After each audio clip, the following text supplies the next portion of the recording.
자, 고린도후서 11장은 10장에서부터 사도 바울이 자신의 사도직에 대한 변호를 하는 것으로 말씀을 이어가고 있습니다. 특별히 고린도후서 10장에서는 사도 바울이 두 종류의 자랑, 또 두 종류의 싸움, 이것을 대조하면서 복음의 중요한 내용이 무엇인가를 설명하고 있습니다. 자, 두 종류의 자랑과 두 종류의 싸움이 이렇게 대조가 되고 있다는 것이 무엇을 이야기하는 것이냐면, 한마디로 우리가 그리스도인이라고 하는 우리의 신분에 대해서 잘못 오해할 수가 있다는 얘기입니다. 한마디로. 다시 말해서 우리가 그리스도인이 되었다는 것을 마치 내가 내 능력을 가지고 싸우는 것으로 오해할 수가 있고요. 내가 그리스도인이 되었다는 것을 내가 가진 특별한 어떤 내 자격이 내가 그리스도인이 된 원인이라고 오해할 수 있다는 것입니다. 자, 여기서 사도 바울이 이런 설명을 하고 있는 이유는 당시 고린도 교회에 자신의 능력이나 자기의 자격을 가지고 스스로 자랑함으로써 자기의 오름을 나타내고 증명하는 것이 마치 복음인 것처럼 착각하고 있는 사람들이 있었기 때문입니다. 복음을 내 자격이나 내 능력을 사람들에게 나타내고 그것이 말하자면 옳다는 것을 사람들 앞에 증명해 내 보이는 것이 복음이라고 착각하는 사람들이 그 가운데 있었기 때문이라는 것입니다. 자, 이에 대해서 이제 10장의 핵심 구절을 두 절로 우리가 볼 수가 있습니다. 먼저 10장 3절이 전반부의 핵심 구절이고요. 우리가 육신으로 행하나 육신에 따라 싸우지 아니하노니. 그리고 이제 후반부의 핵심 구절은 17절로 볼 수 있겠습니다. 자랑하는 자는 주 안에서 자랑할지니라. 아멘. 우리 기독교가 가지고 있는 특별함은 무엇이냐면요, 다른 종교에서 가지고 있지 않은 우리 기독교만이 가지고 있는 특별함이 무엇이냐면, 우리가 누리고 있는 이 모든 것이 하나님께로부터 나왔다는 것을 믿는 자들입니다. 이것이 바로 우리가 다른 여타의 종교와 달리 하나님을 인격적으로 믿는다고 이야기하는 특별함이에요. 다른 종교는 인격적으로 믿지 않습니다. 조건으로 믿는 거예요. 그냥 내가 하는 만큼 뭔가 대가가 따라온다라고 하는 조건적 종교가 다른 종교라면, 기독교는 우리가 믿는 하나님은 이미 우리를 위해서 모든 것을 허락하셨다. 우리에게 주어진 모든 것이 하나님께로부터 온 것이다. 그렇기 때문에 우리는 하나님을 아버지라고 부른다. 이것이 우리 하나님을 믿는 신앙의 특별함이고 독특함이라고 볼 수 있겠습니다. 이것이 하나님을 우리가 인격적으로 믿는다고 이야기하는 거예요. 우리에게 주어진 모든 것이 우리 아버지 하나님께서 우리를 사랑하셔서 주신 것이다 라고 믿는 것이죠. 자, 하나님께서는 아버지로서 우리를 하나님의 자녀로 삼으셨습니다. 하나님의 자녀로 삼으셨다는 것의 의미에는 여러 가지가 내포가 되어 있는데, 그 중에 하나는 하나님과 같이 훌륭한 사람이 되도록 우리를 기르십니다. 한마디로 우리를 하나님의 거룩함에 이르게 하시는 거예요. 우리 자녀를, 우리가 좀 말을 안 들어요, 어렸을 때는. 그런 자녀를 훌륭한 사람이 되도록 하나님께서 우리를 가르치시고 인도하시고 보호하시고 기르신다 라는 것이 우리가 하나님의 자녀 되었다는 말의 의미입니다. 자, 그럼에도 불구하고 우리가 착각하지 말아야 할 것은 무엇이냐면, 우리가 전할 내용이 내 훌륭함이 아니라는 것입니다. 내가 훌륭해진 것을 전하는 것이 아니라는 거예요. 우리를 훌륭하게 만드시는 것은 오직 하나님 아버지이십니다. 그래서 우리가 훌륭하게 되는 것조차 사실은 무엇을 위한 거예요? 하나님 아버지의 영광을 위한 것입니다. 내 영광을 드러내기 위한 것이 아니라는 거예요. 우리가 훌륭해지는 것이 내 영광을 드러내기 위한 것이 아니라 하나님 아버지의 영광을 우리의 삶을 통해서, 우리의 자녀로서의 삶을 통해서 드러내기 위한 것이 하나님께서 우리를 자녀 삼으신 목적이라는 것입니다.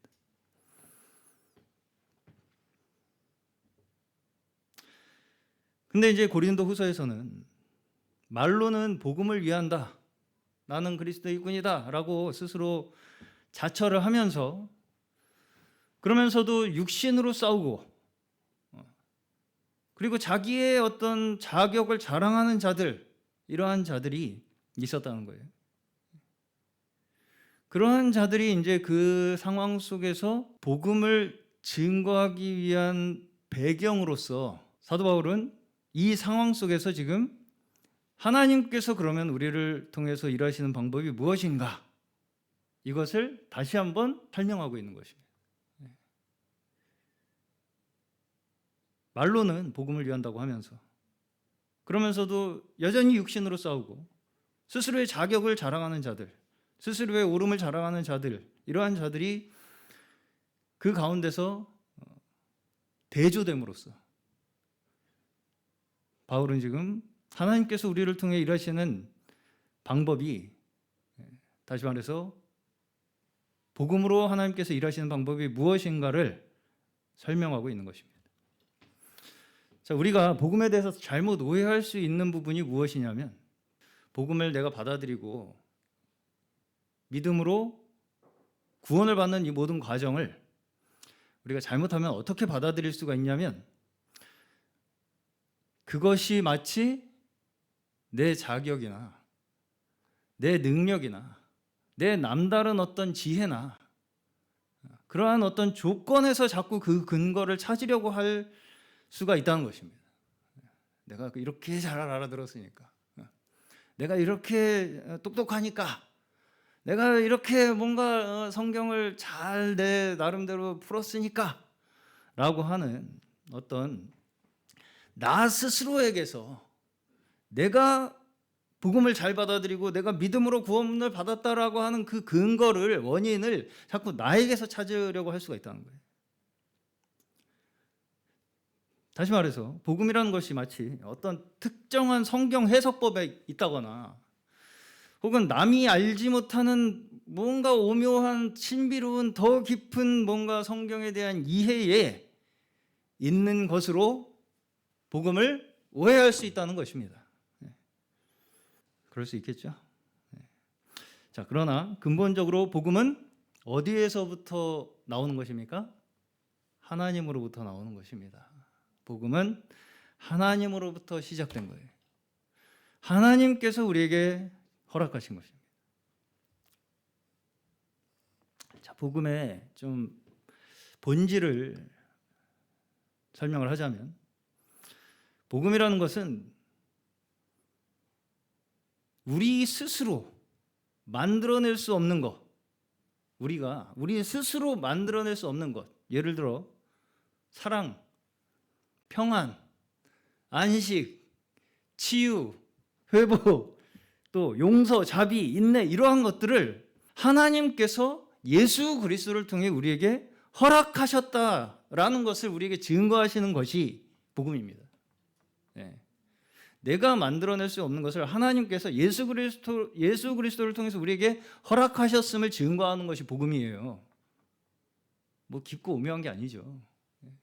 사실은 우리가 내 인생에 대한 양심적인 고백에서부터 시작하는 것입니다. 복음은, 믿음은. 뭘 깊이 깨달아, 그거는 양심적으로 스스로의 인생에 대해서 받아들이고 있지 않은 거예요. 내가 만들어낼 수 없는 것입니다. 그리고 바로 이것이 생명이다. 하나님께서 우리가 만들어낼 수 없는 것을 예수 그리스도를 통해서 우리에게 주셨다라는 것을 우리가 믿는 믿음을 통해서 얻는 것이 진정한 생명이다. 이것이 복음이에요. 간단합니다, 사실. 그렇죠. 예.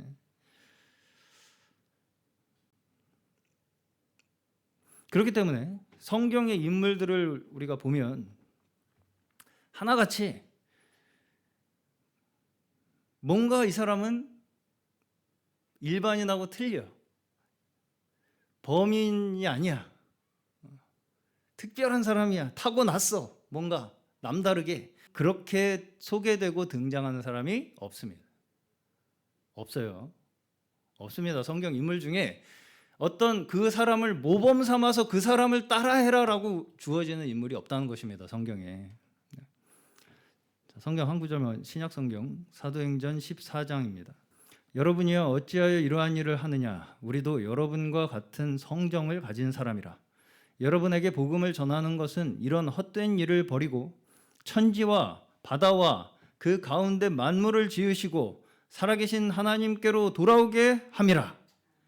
하나님이 지나간 세대에는 모든 민족으로 자기들의 길들을 가게 방임하셨으나 그러나 자기를 증언하지 아니하신 것이 아니니 곧 여러분에게 하늘로부터 비를 내리시며 결실기를 주시는 선한 일을 하사 음식과 기쁨으로 여러분의 마음에 만족하게 하셨느니라.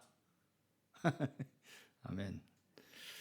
사도행전의 이제 이 구절의 상황을 보시면 바울과 바나바가 안진뱅이를 치유하는 일을 보고서는 사람들이 바나바는 제우스다. 그리스 신. 네. 바울은 헤르메스다. 이렇게 이제 막 숭상을 하면서 그 앞에 제사를 드리려고 하는 이 장면입니다. 안진뱅이를 고치니까 신이 강림하셨다. 이렇게 해가지고 제사를 하려고 하는 장면이 나와요. 근데 여기서 보시면 바울과 바나바가 어떻게 반응을 하느냐? 옷을 찢습니다. 옷을 찢으면서 우리는 당신들과 어떻다고요? 성정이 같은 사람들입니다. 분명하게 밝힙니다. 성정이 같습니다. 내가 특별한 사람이라서 이런 기적을 해간 것이 아닙니다. 옷을 찢으면서. 그렇죠? 저 같으면 속으로는 그렇게 생각하더라도 뭐 그냥 옷까지 그렇게 찢고 소리칠 필요까지 있나? 그냥 그렇게 생각하면 그렇게 생각하게 놔둬도 뭐 크게 뭐 복음에 방해가 되지 않는 선에서 그냥 그렇게 좀 그래, 나를 특별하게 생각하고 싶으면 그렇게 하시오. 이렇게 놔두고 싶지 않을까? 솔직한 심정입니다. 사람들이 나를 조금 그렇게 특별한 사람이라고 생각한다고 해서 그렇게 복음에 큰 해가 있겠나? 그런 생각에 그냥 두고 싶지 않을까? 그런 생각이 듭니다. 솔직히. 자, 근데 사도들은 여기서 뭐라고 말합니까? 지금 우리가 전하는 복음은 당신들이 우리에게 하려고 하는 그 헛된 일을 버리게 하는 것이 목적이라는 거예요. 사람한테 특별한 능력이 있는 것처럼 해서 그 사람을 숭상하고 그 앞에 심지어 제사를 지내려고 하는 그러한 헛된 일을 버리고 어떻게 하는 것이 목적이라고요? 모든 만물을 지으신 하나님께 돌아오게 하려는 것이다. 이렇게 분명하게 선포합니다. 분명하게. 헷갈리는 게 없어요. 전혀. 애매모호한 게 없습니다. 근데도 당신들은 지금 겉으로 나타난 현상만을 가지고, 그렇죠? 사도 바울과 바나바가 안진뱅이를 일으키는 그 겉으로 나타난 현상만을 가지고 그것이 마치 어떤 사람에게 특별한 능력이 있는 것처럼 사람이 한 일로 생각하는 것은 우리가 전한 복음과 완전히 다른 것입니다. 이렇게 분명하게 증거합니다. 그죠? 자, 16절에 보시면 하나님이 지나간 세대의 민족들이 자기 방식대로 살아가게 내버려 두셨다. 근데 그것이 우리가 보기에는 그냥 자기 방식대로 살아가게 내버려 둔 것이 하나님께서 자신을 숨기신 것처럼 보일지 모르겠지만 그것이 결코 자신을 증언하지 않은 것이 아니다. 이렇게 이야기를 하고 있습니다. 그들에게 어떻게 드러나셨다고 말씀합니까? 하늘에서 비를 내려주시고 철 따라 열매를 맺게 하시고 먹을 것을 주셔서 우리 마음에 기쁨을 주신 것이 곧 하나님께서 자신을 우리에게 계속해서 끊임없이 드러내신 것이라고 설명하고 있습니다. 제가 저번 주에도 하나님께서 성경에 마치 하나님께서 침묵하시는 것 같은 그러한 시간들, 그러한 사건들이 있다라고 말씀드린 바가 있습니다. 예를 들어서 아브라함의 13년, 아브라함이 이스마엘을 낳은 후 13년, 이스라엘이 이집트에서 보낸 400년, 모세가 광야에서 보낸 40년, 말라기에서 예수님까지 400년과 같은 이러한 시간들을 볼 때에 우리가 마치 하나님께서 그 시대에는 떠나 계신 것처럼 생각하기가 쉽다는 거예요. 그러다 보니까 우리가 어떻게까지 좀 오해를 할 수가 있냐면, 복음이라는 것이 뭔가 시대에 따라서 어떤 일하는 사람에 의해서 좌우되는 것처럼 생각하게 될 가능성이, 위험성이 있다는 것입니다. 어떤 시대에 어떤 사람이 특별하게 뭔가 막 열심히 일을 하는 사람이 있어야, 우리 눈에 띄는 어떤 그런 사람이 있어야 그 시대엔 하나님이 일하신 것처럼 생각을 하고, 뭔가 우리 눈에는 별로 소득이 없고 보이는 것이 없고 어두운 것처럼 보이는 그 시대에는 하나님이 일 안 하신 것처럼 우리가 생각하기가 쉽다는 거예요. 그거는 곧 그 복음이 누구에게 달려있다고 생각하는 것입니까? 사람에게 달려있다고 생각하는 거죠. 사람의 일에 달려있다고 생각하는 겁니다. 사람이 열심히 해야 복음이 전해지고, 사람이 열심히 안 하면 복음이 안 전해지고, 하나님께서 일을 못 하시는 것처럼. 그렇게 말씀 안 하죠. 근데 그 말씀 안 하죠. 그래서 말씀 안 합니다. 물론 하나님께서 사람을 통해 일하시는 건 사실입니다. 그러나 하나님께서 한 번도 자신을 드러내지 않으신 적이 없습니다. 역사 가운데에. 여전히 사람들은 스스로 만들어내지 못하는 것들을 얻으며 그것을 가지고 기쁨을 누리며 살고 있습니다. 뭐가 우리 힘으로 만들어낼 수 없는 것들이에요? 비도 만들어낼 수 없고, 철 따라 맺는 열매도 우리가 만들어낼 수 없고, 일용할 양식도 우리가 만들어낼 수 없습니다. 본질적으로 우리의 힘으로 만들어낼 수 있는 것이 단 한 가지도 없어요. 이 모든 것들을 우리가 기쁨으로 얻으며 만족하고 사는 그 자체가 이미 하나님께서 우리에게 그 존재를 드러내고 나타내고 계셨다는 것이 증거라는 것입니다. 그렇죠?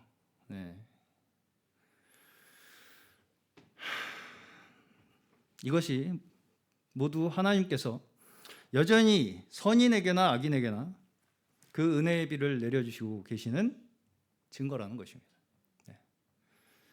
우리의 마음과 달라요. 하나님께서는 여전히 그 은혜의 비를 내리시며 참고 인내하고 기다리고 계시는 것입니다. 그 하나님의 역사로 말미암아 지금 저희도 여기 있는 것이죠.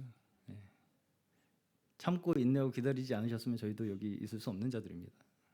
자, 다시 말해서 지금 바울과 바나바가 행한 이러한 기적들이 같은 성정을 가진 우리 사람에게서 나올 수 없다는 것입니다. 한마디로.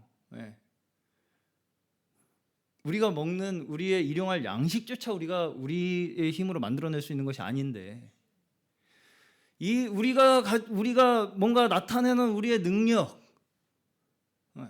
병고침, 심지어 우리와 같은 성정을 가진 사람이 행할 수 있는 일이 아니라는 것을 분명하게 얘기하고 있는 것이죠.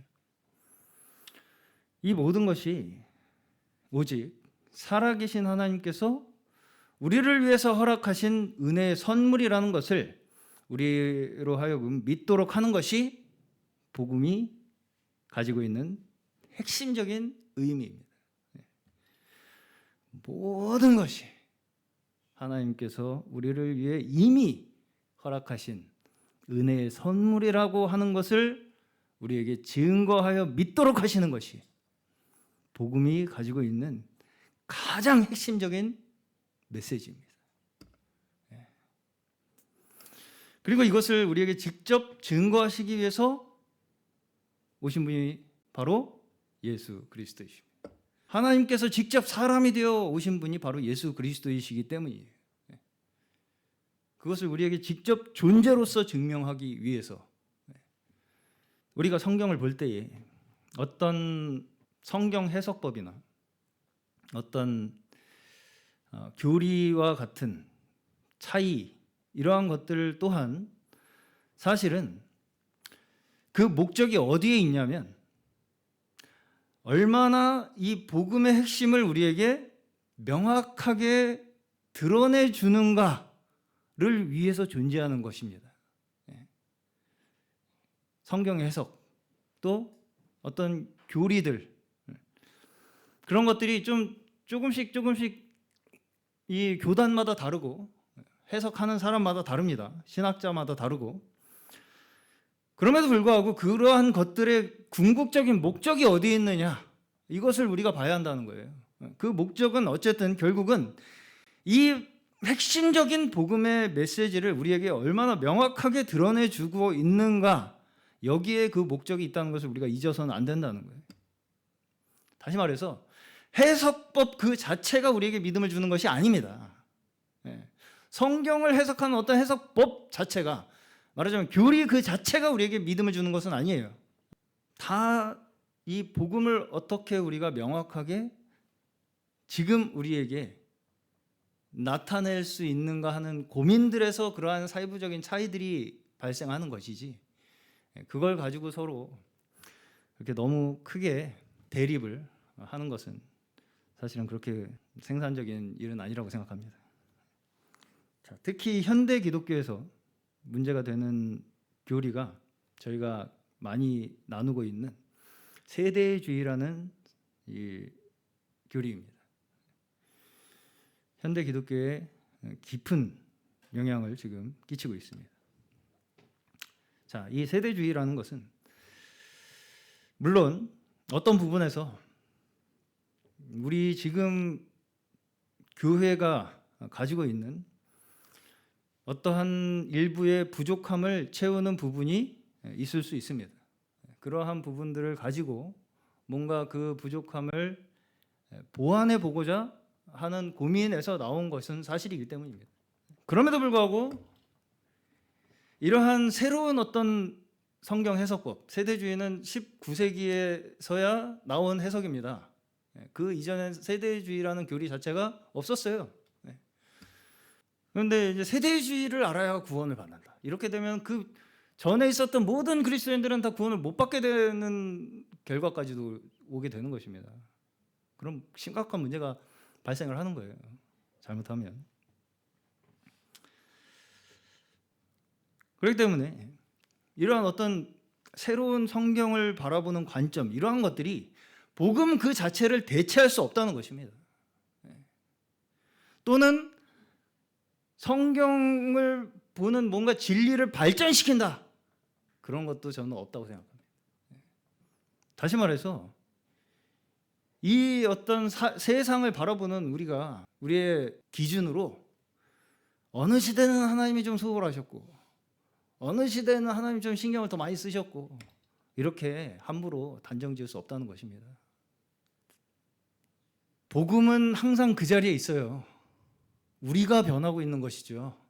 그래서 우리가 지금 살아가는 우리의 상황 속에서 복음을 어떻게 바라볼 것이냐 하는 고민 속에서 나오는 여러 가지 의견들일 뿐이지, 복음 그 자체는 변함이 없다는 것입니다.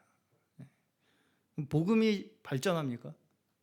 복음이 구원이 없는 복음이었다가 언제는 구원이 있는 복음으로 발전하고, 이런 일 자체가 잘못하면 우리의 관점으로 복음을 뭔가 이 통제하고 컨트롤할 수 있다라고 하는 이러한 오류에 우리가 잘못하면 빠질 수가 있다는 것입니다. 지금 현재 우리가 함께 살고 있음에도 불구하고 사실은 우리 각자에게 주어진 각자의 시험대가 다 따로 있습니다. 우리 각자에게 주어진 삶의 시험대가 다 따로 있다고요. 그렇죠. 그리고 이 시험대는 창세기에서부터 계시록까지 그 누구에게나 같겠습니까? 다르겠습니까? 같습니다. 우리에게 주어진 시험대는 창세기부터 계시록까지 그 누구에게나 동일하게 주어졌다고 말할 수 있습니다. 비교적 구약 성경은 그 기록이 역사적인 사건을 중심으로 이루어져 있죠. 그래서 그 안에서 나타나는 메시지가 비교적 표면적입니다. 말하자면 이스라엘 민족과 이방 민족을 대조하죠. 표면적으로. 또 가나안 땅과 그 밖의 지역, 이방 지역과 같은 것들로 말하자면 표면적인 대조를 이루고 있다는 것입니다. 비교적 구약은. 그래서 그렇게 역사적인 사건 속에서 대조를 해요. 구약은 대체적으로 이스라엘 백성과 이방 민족, 가나안 땅, 뭐 광야 혹은 이방 땅, 이러한 대조를 통해서 뭐를 우리에게 말씀하시는 것입니까? 내내 복음을 우리에게 계시하는 것입니다. 복음이 무엇인가, 복음의 본질이 무엇인가를 우리에게 계시를 하는데, 그 계시하는 방법이 역사적 사건을 통해서 우리에게 말씀하고 계신다. 이것이 구약입니다. 자, 그렇기 때문에 이야기체로 돼 있잖아요. 구약은 이야기체. 옛날에 아브라함이라는 사람이 살았어요. 그랬는데요. 이런 이야기체잖아요. 이야기라는 거는 구조가 있죠. 순서가 있고요. 그렇기 때문에 구약은 이야기가 전달되는 구조, 그리고 그 순서 그 자체가 어떤 면에서는 메시지라고 볼 수 있습니다. 그 안에 메시지를 담고 있다, 이렇게 볼 수 있는 거예요. 이것을 앞뒤 순서를 바꾼다거나 맥락 다 잘라먹고 단편적으로 그 사건만 딱 끄집어내갖고 해석하는 것은 올바른 해석이 되겠습니까? 잘못된 해석이 되겠습니까? 잘못된 해석이 될 수밖에 없는 것입니다. 그렇기 때문에 잘못하면 어떻게 되냐면 구약의 사건이 그렇게 단편적으로 이론화가 돼요. 이러면 돼. 그러니까 예를 들어서 가나안 이방 민족을 다 때려 부셔. 그러면 지금도 때려 부셔야 되는 거예요, 그냥. 그런 식으로 그냥 단편적으로 대입을 하게 되는 이 오류가 생긴다는 거예요. 그리고 이제 각 인물, 거기에 나온 인물들, 뭐 아브라함이면 아브라함, 모세면 모세, 뭐 다윗이면 다윗, 이런 사람들이 하나의 그냥 모범적인 인물이 되어서 그 사람을 그냥 따라하면 되게끔 만드는 행위 규범적 가르침으로 되어버립니다. 잘못하면 이 사람처럼 해야지 믿음 좋은 거야 라는 식의 행위 규범적 교훈으로 되어버릴 수가 있다는 거예요. 저희가 이제 최근 아브라함 이야기를 계속해서 맥락을 따라서 쫓아가면서 살펴보지 않았습니까? 쫙 파노라마로 쫙 펼쳐서 봤잖아요. 저는 이 구약은 특별히 어떤 한 사건이 있으면, 인물이 있으면 그 인물에 대한 일대기를 한번 쭉 이렇게 시간순으로 훑어보는 건 굉장히 중요하다고 생각합니다. 그 자체가 메시지이기 때문에. 저희가 보셨다시피 아브라함이 믿음의 조상이 된 것은 아브라함이 원래 특별한 믿음을 가지고 있었기 때문이 아니었습니다. 그렇죠? 우리와 별다르지 않은 사람이었어요. 그 사람이 어떤 특별한, 우리보다 특출난 태생적으로 가진 자격이나 조건에 의해서 아브라함이 믿음의 조상이 된 게 아니라고요. 자, 근데 우리는 어떻게 아브라함을 흔히 어떻게 생각하느냐? 아브라함처럼 이삭을 바칠 수 있는 믿음이 있어야 됩니다, 우리는. 그렇죠? 그게 말하자면 그 딱 창세기 22장만 딱 잘라서 교훈을 만드는 거예요. 아브라함이 이렇게 하나님을 위해서 이삭을 바치려는 군소리도 없이 바치지 않았습니까? 안 바치면 너 믿음 없는 거야. 이런 식으로 이제 교훈을 삼아 만들어 버린다고요. 그 성경 구절을. 그렇죠? 그게 그나마 한 장이면 양호한 거예요. 한 절 가지고 그렇게 만들어 버립니다. 그런 것들이 이제 소위 문자주의적, 굉장히 편협한 성경 해석의 관점을 가지게 만들 위험성이 있다. 이렇게 보시면 되겠습니다. 또 이제 뭐 요셉과 같은 경우에 요셉이 마지막에 이제 고위 관직에 올라가지 않았습니까? 고위 관직에 올라가서 세상적으로 인정을 받아야지 믿음이 좋은 거다. 뭐 이런 식의 심지어 해석까지도 있었던 것이 사실입니다.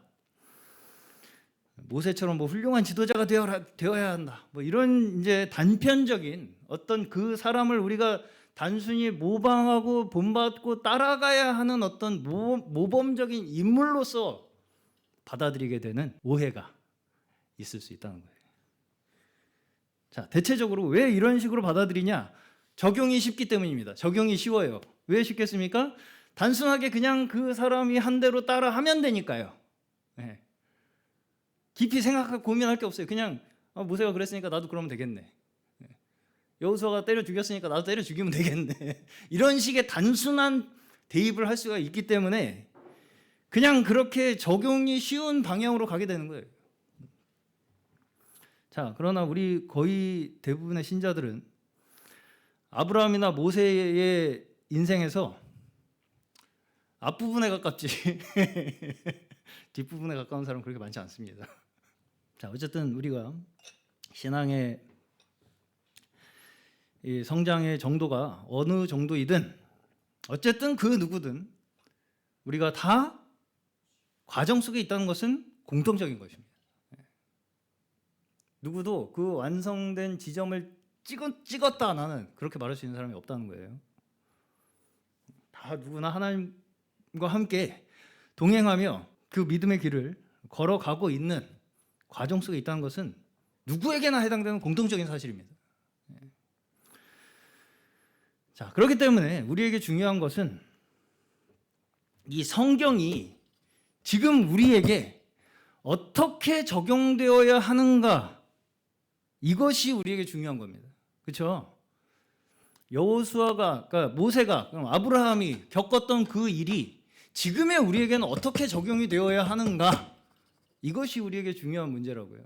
왜냐하면 그 아브라함에게 일어난 그 일이 똑같이 나에게 일어나지 않기 때문이에요. 똑같이 일어납니까, 나에게? 이방 왕이 아내를 뺏어갑니까? 그런 일은 더 이상 동일한 사건으로 일어나지 않습니다. 그러한 원칙의 일이 우리의 인생에서도 동일하게 일어나고 있다라고 하는 것을 우리에게 말씀하시는 거죠. 그러면 그 원리가 무엇이냐? 신앙의 원리가 무엇이냐? 하나님께서 우리에게 역사하시는 원리가 무엇이냐? 라는 것을 우리가 거기서 발견하는 것이 중요한 일이라는 것입니다. 그것이 말하자면 해석 과정이고 또 교리라고 말하는 것입니다. 그렇게 우리가 성경에서 기록한 어떤 사건에서 나에게 적용시키는 그 과정을 성경을 해석하는 과정이라고 얘기하는 것이고, 그것이 이제 체계화되는 것을 교리라고 하는 것입니다. 그렇기 때문에 이 해석하는 것과 어떤 성경의 교리가 없이 나는 성경을 있는 그대로 믿는다라고 하는 사람은 좀 이상한 사람이라고 보시면 됩니다. 헛소리하는 사람. 그게 이제 좀 더 구체화되면 이단 사이비 교주가 되는 것입니다. 어떤 사람도 해석과 교리 없이 성경을 이해할 수 있는 사람은 없습니다. 지금 이 시대에. 너무 상식적이잖아요, 근데 이거. 그렇죠? 그러면 성경이 말씀하는 원리를 우리는 어떻게 알 수 있겠습니까? 특별히 구약의 사건들의 의미와 같은 것들을 우리는 어떻게, 그 원리가 무엇인지, 그러면 그 사건들을 우리의 인생에는 어떻게 적용해야 될 것인지, 이러한 것들을 우리가 어떻게 알 수 있겠습니까? 첫 번째 단서는요, 이미 구약에서부터 앞선 사건들의 원리를 수없이 해석해 놓았습니다. 대표적으로 시편이 그렇습니다. 시편을 보시면 자기가 겪은 개인의 신앙 경험을 원리로 풀어놓은 것이 시편입니다. 그리고 이제 예언서들이 그렇고요. 그렇죠. 그 역사에서 일어난 일을 하나님의 말씀의 원칙에 입각해서 사람들에게 설명을 해주는 것이 예언서예요. 그래서 대표적으로 시편이 이러한 역사적인 사건들을 신앙적인 원리로 해석하고 있는 것입니다. 그렇기 때문에 이제 시편은 우리가 읽을 때 굉장히 농축, 압축돼서 확 들어오잖아요. 메시지가. 어떤 스토리가 아니라 그 스토리에서 내가 겪은 신앙 원리를 한 번에 시로 딱 기록해 놓은 것이기 때문에 그렇습니다. 그리고 신약으로 와서는 사실상 신약 성경 전체가 구약을 설명하는 것입니다. 신약 성경 전체가 구약의 사건을 설명하는 거예요. 자, 예수 그리스도 자체가 무엇입니까? 구약의 모든 사건의 핵심적인 원리를 예수 그리스도라는 존재 한 분으로 설명하기 때문입니다. 그렇죠? 구약에서 일어난 모든 사건들의 핵심적인 원리가 어디 있느냐라고 했을 때 어디 있습니까? 예수 그리스도라는 한 분에게 있다고요. 그리고 이제 그 뒤에 서신서들, 우리가 오늘도 보는 고린도후서와 같은 이 서신서들에서는 서신서가 기록된 그 시대에 있었던, 그렇죠? 초대교회에 있었던 그들의 시험, 그렇죠? 그들의 시험이 서신서가 기록된 배경이잖아요. 초대교회에 있었던 그들의 시험이 서신서가 기록된 배경입니다. 그 시험을 무엇으로 지금 해석했어요? 예수 그리스도를 통해서 계시하신 복음으로 해석한 것입니다. 그 우리가 당하고 있는 시험, 초대교회 성도들이 당했던 그 시험을 예수 그리스도라고 하는 복음으로 해석을 한 것이 서신서라고요. 바라본 것이. 이 문제는 복음을 적용했을 때 이렇게 풀어야 해 라고 우리에게 설명을 한 것이 서신서라고요. 자, 그렇기 때문에 대체적으로 보시면 신약에서는 이미 복음의 계시가 완성되어서 우리에게 이미 주어졌다라고 하는 전제로 기록되어 있습니다. 줄까 말까 하는 것으로 기록되지 않고요. 이미 주어졌다. 모든 복음이 완성되어 우리에게 주어졌다라고 하는 이 전제에서 기록되고 있어요. 서신서는. 자, 예를 들어서 항상 기뻐하라. 항상 기뻐하라 아시죠? 항상 기뻐하라. 항상 기뻐하실 수 있습니까? 항상 기뻐하실 수 있으신가요? 자, 이 말씀을 우리가 볼 때에 우리가 기뻐하나 슬퍼하나 봐가지고 슬퍼하면 너 벌 받아. 그런 뜻으로 기록하셨겠습니까? 기뻐하라. 항상 기뻐해 너. 항상 안 기뻐하면 너 혼나. 그런 뜻으로 기록하신 거겠습니까? 아니죠. 항상 슬퍼하면 너 호적에서 판다. 이런 협박이나 강요의 의무로 기록된 것이 아닙니다. 그렇죠? 그럼 무슨 의미겠습니까? 뭐예요, 그러면? 이미 우리에게 기쁨이 주어졌음을 기억하라는 것입니다. 이미 우리는 하나님의 기쁨을 얻은 자들이다. 그 결과를 너희의 삶에서 확인하며 살거라 라는 말씀이에요. 없는 기쁨을 막 끄집어내가지고 저 짜가지고 기쁨을 어떻게든 만들어내요. 봐 한번. 그래서 항상 기뻐 안 하면 너 큰일 나 너. 이게 아니라고요. 이미 우리에게 모든 것이 주어졌다는 거예요. 신약은. 그 전제 하에서 기뻐함을 확인하라는 것입니다. 기쁨을 확인하라고. 그래서 그 뒤에 보시면 항상 기뻐하라. 쉬지 말고 기도하라. 범사에 감사하라. 그 뒤에 뭡니까? 이는 그리스도 예수 안에서 너희에게 향하신 하나님의 뜻이니라. 그것이 하나님의 뜻이라는 거예요. 우리를 향하신 항상 기뻐하기를 원하시는 뜻. 그렇죠? 그 뜻을 우리에게 예수 그리스도 안에서 이미 이루셨다는 것입니다. 그것을 확인하며 살아라. 왜 너희에게 이미 있는 기쁨을 그렇게 내팽개치고 사느냐? 라는 의미예요. 두려워하지 말라, 담대하라, 이런 말씀도 두려워하는 자녀들을 위로하고 용기를 주기 위해서 기록된 말씀이지, 두려워하면 안 돼, 너 두려워하는 거 보니까 너 지옥 가겠어, 너 보니까 그러라고 주시는 말씀이 아닙니다. 정말 이런 부분에서 오해를 절대 하시면 안 돼요. 두려워하는 거 보니까 넌 믿음이 없구만, 너. 그렇게 서로를 정죄하는 말씀으로 자꾸 사용을 하게 된다고요, 우리가. 너 두려워하지 말라고, 성경에 두려워하지 말라는 거 봤어, 못 봤어? 너? 근데 왜 두려워해, 너? 혼날래? 이런 식으로 서로를 정죄하고 판단하는 그 잣대로 자꾸 성경을 사용한다는 것입니다. 정죄하기 위한 게 아니에요. 두려움이 있기 때문에, 우리가 두려움이 있으니까 두려워하지 말라고 우리에게 위로를 하시는 것이죠. 우리의 연약함을 긍휼히 여기시기 때문에 하시는 말씀입니다. 다. 네. 자, 신약에 와서 하나님께서는 예수 그리스도를 통해서 완전한 계시를 나타내셨습니다. 이미 끝났어요. 예수 그리스도로 말미암아서 모든 복음의 계시는 끝났습니다. 이미. 다시 말해서 우리는 끊임없이 우리의 삶에서 그리스도 안에서 우리에게 허락된 그 모든 것이 은혜로 말미암은 선물이라는 것을 주 안에서 늘 확인하며 사는 것이 우리가 지켜 나가야 할 신앙입니다.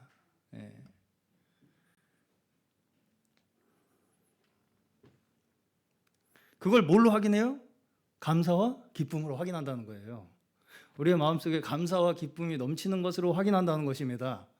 우리가 이미 받은 그리스도 안에서 얻은 그 모든 은혜의 축복을 무엇으로 확인한다고요?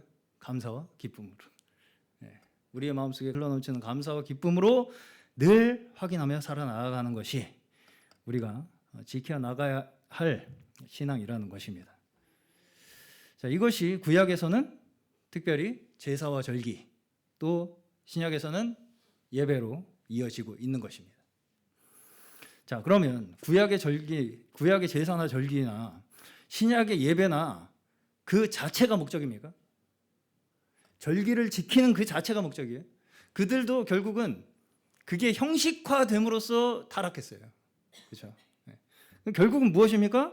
그것을 통해서 우리의 매일의 일상 속에서 역사하시는 살아계신 우리의 아버지이신 하나님을 잊지 않고 그 은혜 안에 살아나가기 위한 것이 목적이 되는 것입니다. 우리는 강하지 않아요. 매 주일 한 번씩 만나서 함께 얼굴 보고 위로하고 격려해야 다시 우리의 믿음이 격려를 받고 위로를 받고 되살아나서 하루를, 일주일을 살아나갈 수 있는 것입니다. 그렇죠? 이런 부분에 우리가 균형이 매우 필요합니다. 매일이 예배다, 뭐 그렇게 가지고 이제 아무것도 안 해버려요. 아무것도 안 됩니다. 그럼 아무것도 안 돼요. 자기를 신뢰하는 것입니다. 그것도. 자, 우리에게는 그래도 이제 신약이 가깝죠. 신약이 가까워요. 그러다 보니까 우리가 주로 신약을 통해서 지금 우리의 현실에 적용할 말씀을 찾기가 쉬운 것은 사실입니다. 그러다 보니까 신약만 가지고 붙들고 늘어지는 이제 교회들이 많아요. 그렇죠? 뭐 저희가 이제 많이 다루는 그 지방교회라는 단체도 새 언약, 뭐 경륜, 하나님의 새 경륜, 뭐 이런 것만 막 이렇게 주구장창하면서 이제 붙들고 늘어지는데, 죄송합니다, 붙들고 늘어진다고 해서. 네. 그런데 자, 구약의 사건이 없이, 구약의 실제 역사적 사건이 없이 신약만 가지고 잘못하면, 우리가 신약만 가지고 그걸 교훈으로 삼으려고 하면 어떻게 될 위험성이 있냐면 추상적인 문자적인 사상이 될 위험성이 있어요. 이 말하자면 기뻐하라는 근거가 어디 있느냐는 거죠. 기뻐하라는 근거가 어디 있냐. 그 맥락이 없이 그냥 기뻐하라 띡 던지면 끝이에요. 머릿속에서 그냥 나 맨날 기뻐해야 되는구나로 끝나버릴 위험성이 있다는 것입니다. 왜 기뻐해야 됩니까? 하나님께서 천지를 창조하셔서 우리에게 다 선물을 주셨으니까요. 그렇죠? 네. 이러한 역사적인 맥락이 구약에서 우리에게 주어짐으로 말미암아 그 모든 믿음이 우리의 현실 속에 적용이 되는 거예요. 그래서 이제 구약을 해석할 때는 구약을 해석한 시편이나 또 신약을 예로 들면서 이제 해석을 하게 되고요. 신약을 해석할 때는 그 신약의 원리가 구약의 어떤 사건의 근거가 있는가를 함께 이제 서로 대조를 하면서 보는 것이 이해를 더 깊이 돕게 되는 것입니다. 자, 우리나라 말에서도 맥락에서 이해하지 않으면 글자로 가지고만은 뜻이 오해될 수 있는 말들이 많이 있습니다. 대표적으로 잘한다, 잘한다, 정말 잘한다라는 뜻으로 쓸 수도 있고, 잘한다 이건 잘한다가 아니죠. 그렇죠? 괜찮아요 이런 것도 괜찮아요, 괜찮습니다. 사양할 때도 괜찮다고 하고, 정말 괜찮을 때도 괜찮다고 하고, 그렇죠? 자, 이런 것들이 우리가 성경을 볼 때도 마찬가지라는 거예요. 한마디로 그걸 그냥 있는 그대로 그냥 이러라고 했으니까 이래야 된다라고 하는 어떤 그런 식으로 받아들이게 되면 원래의 성경의 의미에서 벗어날 위험성이 있게 된다는 것입니다. 자, 이러한 과정들을 통해서 결과적으로 지금 우리의 현실에 성경이 어떻게 적용되어야 하는가, 이것까지 계속해서 연결이 되어서 읽혀야 이 성경이 실제적으로 우리의 삶에 영향력을 미치게 되는 것입니다. 이 모든 것들이 구약에서부터 신약에 이르기까지 기록된 이 성경들이 지금의 우리에게까지 어떤 의미를 가지고 있는가가 쭉 연결이 되어야 우리의 삶에 실제적인 영향을 미칠 수가 있게 된다고. 자, 지금 사도 바울의 가르침들도 이러한 맥락 속에서 읽지 않으면 왜 사도 바울이 이러한 말을 했는가 하는 정확한 의도를 우리가 읽어내기가 쉽지 않습니다. 11장 16절 17절에서는 어리석게 내가 말하겠다 이렇게 말하고 있습니다. 자, 그러면 우리가 성경이라는 책을 볼 때에 어떻게 성경을 어리석게 쓰나 이렇게 생각을 하게 되기가 쉽다는 것입니다. 어떻게 성경이 어리석게 썼다고 말할 수가 있느냐.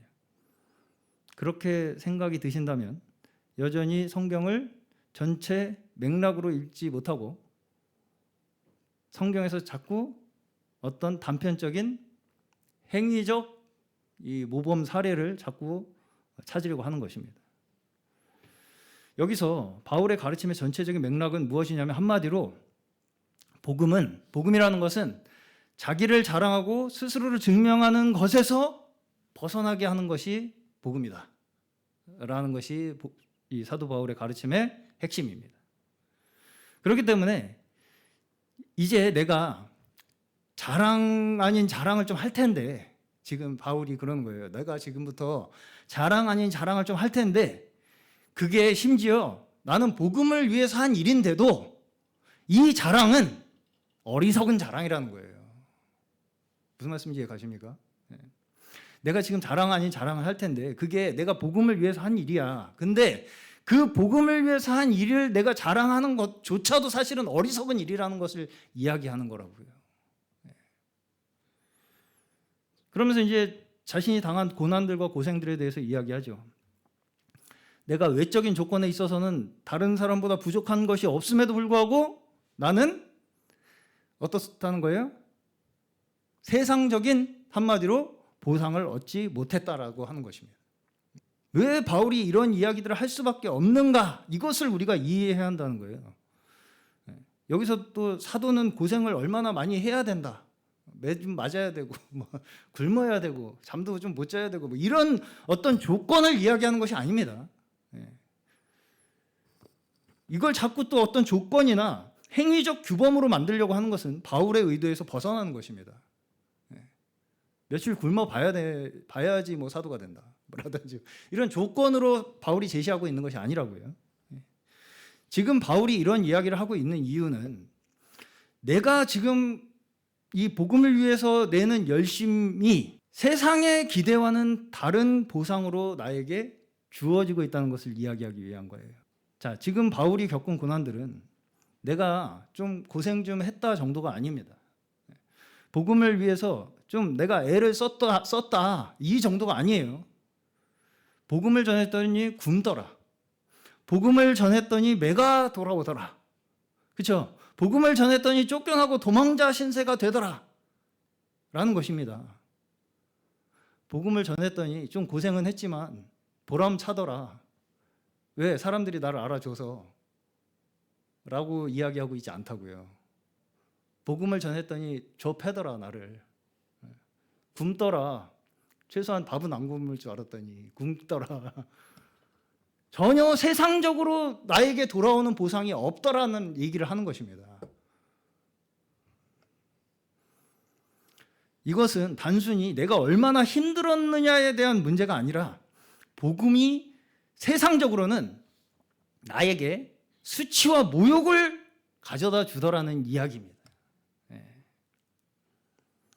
저번 주에 제가 나쁜 남자 비유를 했더니 이 나쁜 남자 비유가 거짓 사도들에 대해서 이야기가 적절했다고 하시는 평이 있었는데, 자, 나쁜 남자는 어때요? 조금 뭐 해놓고 이따만큼 내가 이만큼 했다고 생색을 내는 게 나쁜 남자예요. 허세. 자, 그 모든 일의 목적이 어쨌든 어디를 향하고 있습니까? 다 결국 나에게 돌아오는 것이 목적이 되는 거예요. 뭔 고생을 했던 뭐 어쨌든 간에 이 거짓 사도들의 특징은 결국은 무엇이 되는 거냐면 다 그 공로가 다 나에게 돌아오는 것이 결과가 된다는 것입니다. 사람들이 알아주고 떠받들고 인정받기를 바라는 사람도 전혀 수고를 하지 않습니다. 바람도 부지런해야 핀다는 말이 있습니다. 사기도 부지런해야지 치고요. 여기서 사도 바울이 이야기하는 것은 일의 양이나 고생의 강도가 아닙니다. 여기서 사도 바울이 이야기하는 것은 자신의 사도됨을 증명하고 있는 것은 일이 내가 다른 사람보다 일을 얼마나 더 했느냐 하는 일의 양을 이야기한다거나 내가 다른 사람보다 고생을 얼마나 더 많이 했다는 고생의 강도에 대한 이야기를 하고 있는 것이 아니라는 것입니다. 지금 하고자 하는 말은 그 목적과 그 보상을 어디에 두고 있느냐 하는 것을 말하고 있는 것입니다. 이것이 심지어 복음을 위해서 내가 받은 정당한 고난이었음에도 불구하고 이것을 자랑하는 것이 어리석은 일이라고 이야기하고 있는 거예요. 자, 왜냐하면 주의 종이라는 신분은 어떤 사람이 주의 종이에요? 하나님께서 시키신 일을 하는 사람이 주의 종이죠. 주의 종이 와가지고 나 주의 종인데 내 말 잘 들어. 이건 주의 종이 아닙니다. 자, 요새 보이스피싱 수법 중에 하나가 검사 사칭을 하는 보이스피싱이 있습니다. 조심하시기 바랍니다. 근데 이제 사기꾼의 특징이 뭐냐면 자기 신분을 강조를 해요. 그래서 겁을 줍니다. 당신 나한테 잘못하면은 벌 받아. 감옥 가. 그러니까 내가 하는 대로 똑바로 잘 해야 돼. 라고 하는 식으로 자기의 신분을 강조를 해요. 나 이런 사람이야. 나 검사야. 어디 검사. 자, 그러나 진짜 서에서 나온 사람은 어때요? 자기 신분을 증명하거나 자기를 어떻게 그 사람이 생각하는가는 그렇게 중요하지 않습니다. 뭐가 중요합니까?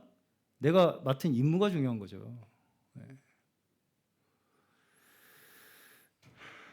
어느 정도 이 면에서 우리가 거짓 사도와 진짜 하나님의 종이 누구인가를 알아볼 수 있는 기준이 되지 않을까 그렇게 생각이 듭니다. 하나님의 종은 내가 어떤 사람으로 사람들에게 나타나는가가 중요하지 않아요. 나에게 맡겨진 임무가 무엇인가가 중요하죠. 그렇기 때문에 11장의 마무리를 자신의 약함을 자랑하는 것으로 마치고 있습니다. 굳이 자랑을 해야 한다면, 부득불 자랑을 해야 한다면 내가 자랑할 것은 약함이라는 것입니다. 말하자면 우리는 하나님의 종들은 사람들 앞에서 자신 있게 나 누구다 이렇게 내세울 수 있는 사람이 아니라는 거예요. 철저하게 교회에 대해서 을의 위치에서 갑은 교회. 을의 위치에서 누가 약해지면 나도 약해지고 누가 넘어지면 내 애가 타고 하는 그 염려가 그의 자랑이라는 것입니다. 그러면 거짓 사도는 어떻겠습니까? 약해지면 너 왜 약해져? 넘어지면 버려버리고 너 가, 넘어졌으니까 하면서 그러한 것들로 자기 자신을 나타내는 것이, 증명하는 것이 그러한 거짓 사도들의 특징이라는 것입니다. 이러한 것들이 자신의 기준으로 옳고 그름을 가려내서 내가 완전한 교회를 만들겠다라고 하는 이러한 분리주의적 교파의 한계이기도 합니다. 자, 그러나 우리가 역사적으로도 확인하시다시피 완전한 교회는 지구상에 단 한 번도 존재하지 않았다는 것이 우리가 역사적으로 확인할 수 있는 바입니다. 자, 주의 종은 교회의 연약함에 애가 타는 존재입니다. 그 약함이 자랑이 되는 자가 참 주의 종이라는 거예요. 이것이 저는 단지 사도 바울과 같은 사역자뿐 아니라 저희 모두가 하나님께서 각자 부르신 종들로서 마땅히 가져야 할 믿음인 줄로 믿습니다. 우리가 보기에 아무리 소망 없는 것처럼 보이는 사람이라 할지라도 아브라함도 소돔과 고모라를 위해서 중보를 했죠. 모세도 이스라엘 백성들을 위해서 중보했듯이 우리 또한 우리가 하나님으로부터 받은 임무가 무엇이냐면 다른 이들을 위해서 하나님 앞에 끝없이 간구하는 그 우리의 역할로서 보내심 받은 자들이라는 것을 이 시간 기억하시면서 우리가 받은 그 영광된 종의 책임과 직분에 충성을 다하시는 저희 모두 되시기를 주의 이름으로 간절히 축원합니다.